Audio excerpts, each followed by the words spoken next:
Amahoro y'Imana, imigisha iva ku Mana Data wa twese ikomeze igwire hagati muri mwebwe bakunzi abo dukunda kubana kuri televiziyo y'Urukundo TV entre parenthèses amour de Dieu, ari n'abagize ubwa mbere tubahaye ikaze mwese, turabasuje cyane, ari abari ku mpera z'isi yose, abari muri Amerika, abari muri za Canada, abari muri za Australia, abari mu Burayi, abari muri Aziya, abari muri Afurika hose muri rusange, abari mu bihugu duhanye imbibi nka Tanzania, abumva ikinyarwanda n'abakivuga, abari mu bihugu bitandukanye, bari muri Uganda, abari muri Kenya, abari mu Burundi, bari dufatanyije ku rurimi n'ubundi, abari muri Congo n'abari ahantu henshi hatandukanye, mwese turabasuhuje mu izina rya Yesu Kristo. Amahoro y'Imana akomeza agwire kandi akomeza abafashe muri byose. Ahangaha ni ivugabutumwa ryo tuba dushaka kugira ngo twumve, kuko niba duhereza umuntu w'imbere cyane, niba umuntu w'inyuma niba tumuhereza ibyo akeneye byose tukamwambika ko bikwiriye, n'uw'imbere nawe niko bagomba kugenzwa, kuko niko ijambo ry'Imana riba ridusaba.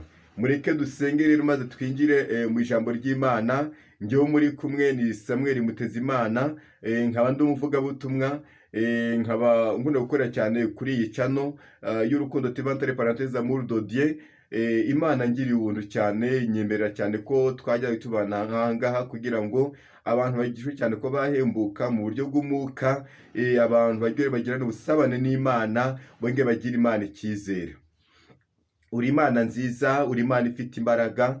Ndagushimiye kuri mwiza, ndagushimiye ko wabanye natwe, ndagushimiye kuba waturinze, kuba waturengeye. Imana nishime bw'umugambi wayo mwiza itajya ihwema kuba yatugirira, uhora utwereka urukundo rukomeye cyane. Turagushimiye Mana kuri byinshi uba ukomeje gukora hagati kuri twebwe, mu izina rya Yesu Kristo. Mana, turi imbere y'amaso yawe, isanzwe umuntu tugushima tuguhimbaza, byinshi ukomeje gukora, byinshi ukomeje kurema, mu izina rya Yesu. Nyemera cyane Mana uzubane natwe, ari mu ijambo ryawe ubane natwe. Ubu ni ubuhanuzi bukomeye cyane Mana uduhaye muri amasaha. Nyemera cyane uzubane natwe muri amasaha, udushigikire. Mwuka w'imbaraga, umwuka w'ubwenge azaganze kuri twebwe, cyo twamaganye n'imigambi y'umubi, mu izina rya Yesu. Reka uzuganze Kristo, ni wowe wenyine wera wa Isiraheli, we ni wowe wenyine ugira icyo ukora, ni wowe wenyine Mana ugira icyo urema kandi ukagikomeza, mu izina rya Yesu. Imana ifite imbaraga, turamaganye burundu imigambi yose y'umwanzi yazi tugendagendaho, yose turayirukanye. Reka iri jambo ryawe uriyerekereze mwengeze imbisi imbaraga zikomeye. Reka abantu bagiye kuryumva ubafashe Kristo mwiza, n'abazaryumva nabo bafashe, mu izina rya Yesu. Ureka amaraso yawe azongeragere mu mitima y'abantu, ko nugera ku bantu Kristo mwiza urabahumura amaso, menyekane kuri Imana. Urakoze kuri kumwe natwe, urakoze kudushigikiye, urakoze kuri bugufi bwacu. Sabye nizenze yuko ubikoze kwa Kristo Yesu umwami wacu, amen. Mureke rero dusome ijambo ry'Imana. Ijambo ry'Imana dusanga mu gitabo cy'Abaheburayo, urwandiko rw'Abaheburayo nirwo tugiye gusomamo. Urwandiko bandika Abaheburayo nirwo tugiye gusomamo, ku bice byaho 10 umurongo wa umurongo wa 36 no duheraho, no turi buhereho. Reka dore ko 37 ntacyo. Igitabo cy'Abaheburayo, urwandiko bandika Abaheburayo, ibice 10 umurongo wa 37, hari amagambo avuga ngo: haracyasigaye igihe kigufi cyane, kandi uzaza ntazatinda, ariko umukiranutsi wanjye azabeshwaho no kwizera. Nyamara nasubira inyuma, umutima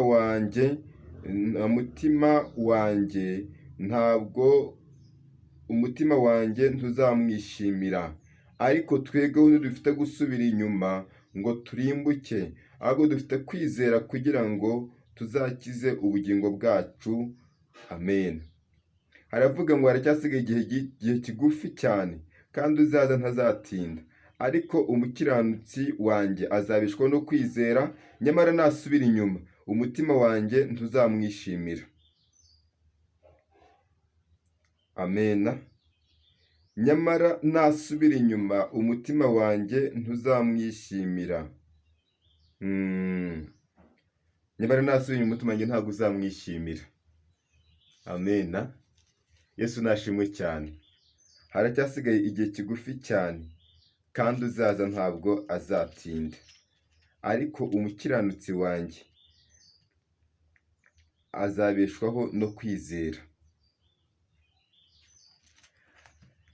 Haracyasigaye igihe kigufi cyane gishoboka. Ariko uzaza ntabwo azatinda. Ariko umukiranutsi wanjye azabeshwaho no kwizera. Yesu ashimwe cyane. Turi ku ijambo kongera kuba umukristo umaramaje. Kuburiya ko umukristo umaramaje aba ari umukristo wizera muri byose. Kuko agendera kuri uriya muririmbyi, naho ndiho naho napfa, icy'ingenzi ndi uko naba nkundwa n'Uwiteka. Rero ibyo twakwibwira byose tugeze cyane mu bihe bigoranye, ibihe birushya abagenzi cyane mu buryo budasanzwe, ubwo turi ku mugoroba w'isi, aho abagenzi benshi cyane bamaze kunanirwa mu buryo budasanzwe. Abantu benshi cyane bamaze kunanirwa, ariko ugasanga ntabwo bari maso, ntabwo biteguye. Iyo dusomye cyane mu gitabo cya Yohana, dusanga muri uriya mugani muri Yohana mu gitabo cya Matayo ku bice 25, dusangaho cyane ari amagambo y'umukwe n'umugeni. Ubwo Yesu yabwiraga abantu avuga ngo nimuhore mwiteguye kandi amatabaza yanyu ahore yaka. None ababwira abacira umugani cyane w'abakobwa 10, 5 bari abapfa abandi 5 bari abanyabwenge. Ababwira cyane ngo mukoma cyane guhora mwiteguye, kuko isaha n'isaha umukwe yaza akaba yabatungura. Rero ugasanga cyane igihe tugezemo muri iyi minsi, abantu benshi cyane basinziriye cyane mu bintu bitandukanye. Ariko iki cyariyejwe ngo umuntu abe yakanguka, abe yakongera cyane kwicara, yongere cyane agere ikintu bita ubusabane n'Imana, yongere ashakisha Imana mu buryo bwose bushoboka. Ariko abantu ntabwo bashobora kubyumva, barimo birukanga cyane mu bintu by'isi bitandukanye. Ariko iby'isi urabyirukankamo, menya neza yuko waje mu isi, aho ngaho uhagaze hari abandi bari bahagaze aho ngaho uri hari abandi bari bari aho ngaho. Niyo mpamvu igifite agaciro cyane nuko wahora cyane witeguye, ukamenya neza ibijyanye n'ibintu by'ibihe uri kugenda ucamo. Icya mbere cyo, umuntu w'umukristo ntabwo aba agomba kuba yatungurwa n'ibihe. Ubundi umukristo w'ukuri agomba kubaho ari maso iteka ryose, waho wagenda hose ukagenda neza uvuga ngo nisa Kristo yantungura. Ugasanga ndasigaye bazi bibaze cyane iminsi yose wamaze uvuga ngo urakorera Imana, ariko ikisanga cyane usa nawe ugiye gusigara kubera akantu gato cyane gashoboka. Ariko iyi sanda kugira inama, haracyasigaye igihe gito cyane, kandi uwo nguwo uzaza ntabwo azigera atinda. Ariko umukiranutsi wanjye wese azabeshwaho no kwizera. Icya mbere cyo nta kindi kizakubeshaho. Icya mbere cyo twamenyereza yuko abo bose bapfuye bakizera, batari bahabwa ibyasezeranyijwe. Uko icya mbere cyo twamenyereza yuko ari Saduraka, Meshake na Abedenego barebye cyane umwami akimara kuba aravuga ngo nimuze mwese, nimuze kumva amakondera, muze guhita mubarara hasi mwese, muze guhita mundamya, nta kindi, muze guhita mundamya. Ariko abahungu ko ari 3 bafata umwanzuro ukomeye cyane, bavuga ngo ntabwo tuzigera twongera kugira indi mana n'imwe, tuzigera twubararira, tuzigera dupfukamira. Iyi Mana yacu twamenye kuva kera ni Imana igikora ibitangaza, ikora ibintu itangaje cyane, ni Imana igibana natwe mu buzima butandukanye. Iyi Mana yacu naho itadukiza, ntabwo turuze kuba twakwemera kuba twapfukamira ibigirwamana by'uyu mwami. Ariko babwira umwami ngo mwami nyagasani, nta mpamvu n'imwe. Amena. haracyasigaye igihe gito cyane, ni igihe gito cyane gisigaye, kandi uwo nguwo uzaza ntabwo azatinda, ntabwo azatinda be na gato. Ariko umukiranutsi wanjye azabeshwaho n'ikintu bita kwizera. Amena.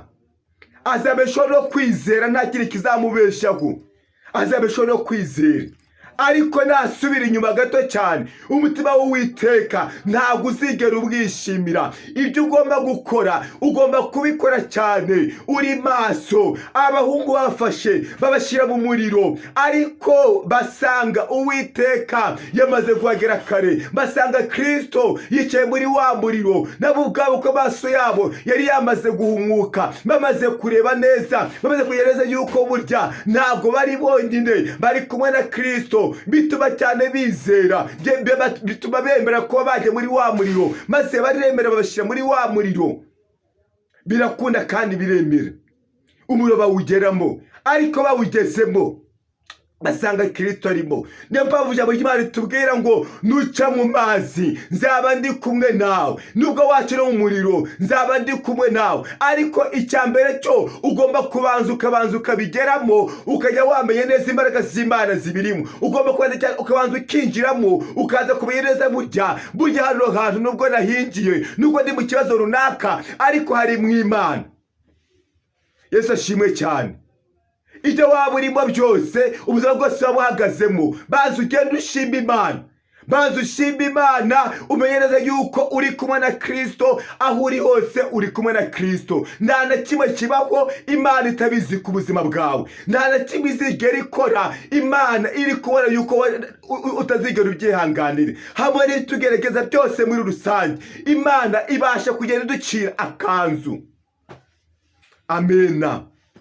Rero abahungu, umwami yabonye ubushizi bw'amanga abahungu bafite, areba ukuntu bagiyemo bari fiyeri, badafite ubwoba, bizeye cyane.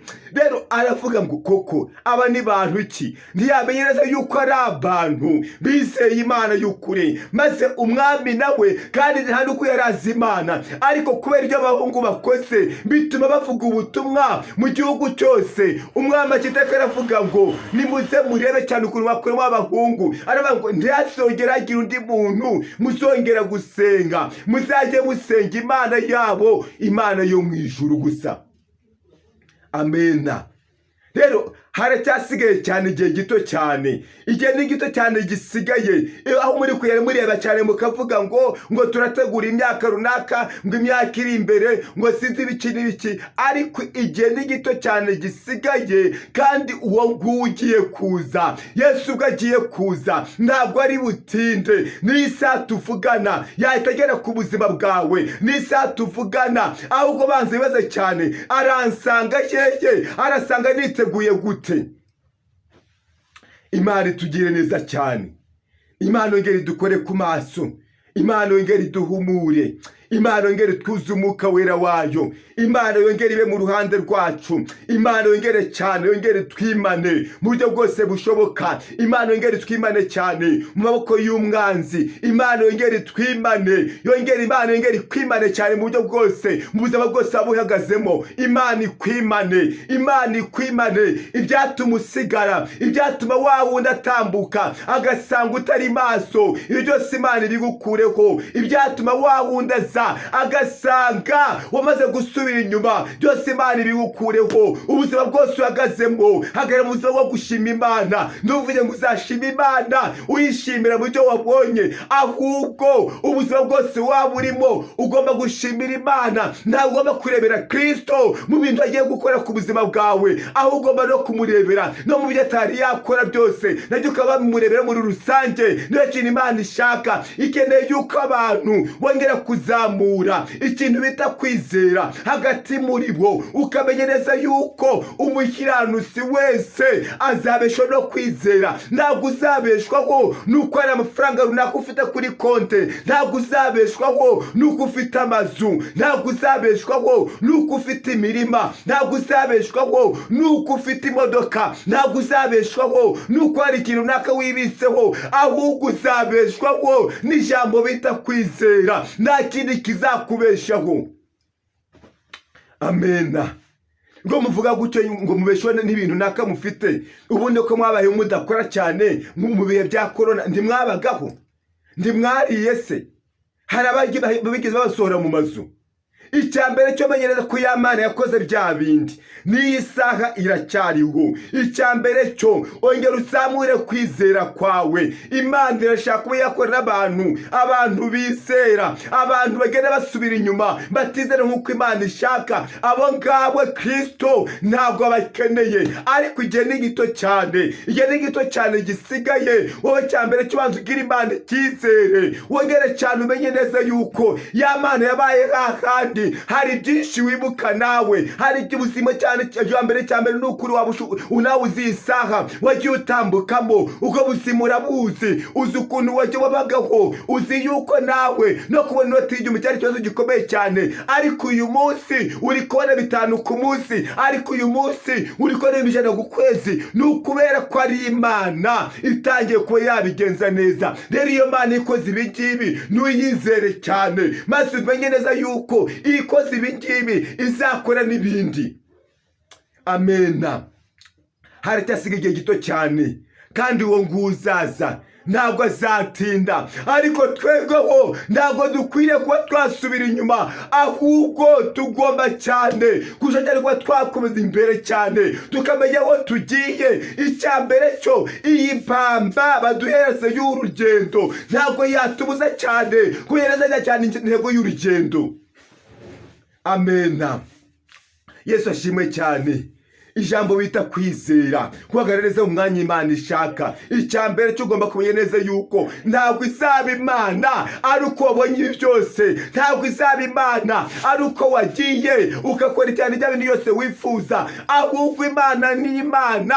Imana ni Imana. Imana irashoboye. Waba urara, waba wariye, waba wambaye ubusa, bagusohora mu nzu, wabura yo kwishyura, wayabona, wabona ibyo kurya, wabibura, wakomeza kugenda cyane mu buzima bwo gupfundikanya. Imana ni Imana, ariko haracyari ibyiringiro. Icyambere cyo umukiranutsi wese azabeshwaho n'ikintu bita kwizera. Wowe icyawe banze cyane wongere ugaruke, wongere gusubira inyuma, wongere ugira Imana icyizere mu buzima bwawe bwose bwa buri munsi. Ugira Imana icyizere, wemere uvuge ngo naho ndiho naho napfa, ikigezi nuko Uwiteka nkunda. Ikibazo mpagazemo niba ari ikibazo runaka, wowe urakizi. Nyemera cyane isaha wongere ufokasinge cyane ku kibazo wifitiye, maze Imana nyir'ijuru yiteguye kuba yabana nawe. Icyawe niwirinde icyane gisa nacyo, wongere ube maso kandi usengere mu mwuka. Kandi icyambere cyo iyi Mana wongere cyane, wongere uyizere kurusha ibindi byose. Amena. Yesu nashimwe cyane. Yesu nashimwe. Icyambere cyo harasigaye igihe gito cyane, kandi uzaza ntabwo azigera atinda. Icyambere cyo yagutungura n'isaha. Icyambere cyo yagutungura akaba agiye kugira icyo akora mu buzima bwawe. N'isaha yagutungura akaba afite ibintu agiye ko yaguhereza, ariko mugira icyizere, umwemerere cyane, kuko ntabwo azigera atinda. Ntabwo azigera atinda ku buzima bwawe, ntabwo azigera atinda. Niwongere cyane ugarura umutima, niwongere cyane umugire icyizere, uvuye ngo data uho ndi hose, uko ndi kose nzajya mpora gushima. Mureke dusenga Imana, mureke dusenga Imana. Ongera cyane ugira Imana icyizere, kandi wirinde cyane ikintu cyatuma usubira inyuma. Cyose ukirinde. Icyambere cyo ibyo wabuze byose ntabwo byatuma usubira inyuma. Ibyo wavuga byose ngo ibintu nakana nabibuze, yabaye byose ngo baruze mu nakamagazemo, ko buzima ntabwo watuma usubira inyuma. Ahubwo cyane menya neza yuko Imana iri hejuru ya byose. Ubanze cyane ibaza cyane ubundi ubuzima mpagazemo iyi saha Imana ibifitemo uruhare. Ubuzima se mpagazemo iyi saha ni umugambi w'Imana. Ubuzima se mpagazemo iyi saha bimeze gute? Banze ugende cyane cyane wongere usenge, genda usenge wongere usenge, maze icyambere cyo utandukanye gusenga kwawe. Erega hari imirimo myiza mugomba no gukora kugira ngo Imana igire ibyo ikora mu buzima bwanyu. Hari myiza mugomba kuba mwakora cyane, ariko usanga iyi saha wowe uturanye n'imfubyi, uturanye n'abapfakazi, uturanye n'abantu bameze ukuntu nta kintu bifitiye, ariko ugasanga wowe hari ibyo urimo urasaba Imana, n'Imana hari ibintu ibiri gusaba cyane yuko ugomba kuba washyira mu ngiro. Icyambere cyo hari impamvu Imana yagushize imbere. Abo ngabo bameze gutyo, nyemerera cyane cyane ugenda usenge cyane, maze utandukanye gusenga kwawe, ugira ibyo wakongera kwibutsa Imana, ugira imirimo myiza yakongera kukwereka Imana imbere yayo, maze wisuzume. Imana y'amahoro iteguye ko yakugirira neza. Mureke dusenge, mureke dusenge, ariko haracyasigaye igihe gito cyane, kandi uzaza we ntabwo azatinda.